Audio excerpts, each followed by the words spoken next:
21শে August grenade হামলার মামলার সব আসামির খালাসের রায়ের বিরুদ্ধে রাষ্ট্রপক্ষে লিভ টু আপিলের পরবর্তী শুনানি ২৬ মে। বৃহস্পতিবার দুপুরে প্রথম দিনের শুনানি শেষে নতুন দিন ধার্য করেন আপিল বিভাগ। এর আগে সকালে প্রধান বিচারপতি সৈয়দ রেফাত আহমেদের নেতৃত্বে ৬ বিচারপতির আপিল বেঞ্চে আপিল শুনানি শুরু হয়।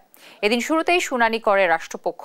এর আগে গেল ১ ডিসেম্বর এ ঘটনায় করা হত্যা ও বিস্ফোরক দ্রব্য আইনের মামলায় বিএনপির ভারপ্রাপ্ত চেয়ারম্যান তারেক রহমান সহ সব আসামিকে খালাস দিয়ে রায় দেন হাইকোর্ট।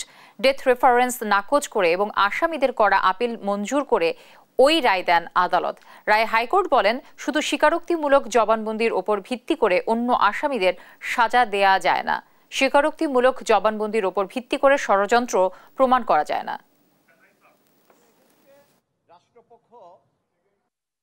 বললেন যে তাইলে আপনারা আপনাদের গ্রাউন্ড ঠিক করেন এবং এটা ঠিক করে আসেন, এবং পরবর্তী ধার্য তারিখ দিল এই মাসের ২৬ তারিখে। এই মাসের ২৬ তারিখের মধ্যে ওনারা ওই গ্রাউন্ড ওটাকে আরো মডিফাই করে আসুক অথবা নতুন গ্রাউন্ড নিয়ে আসুক, সেটা আবার সাবমিট করার পরে তারপরে নেক্সট ২৬ তারিখে আবার এটা শুনানি শুরু হবে।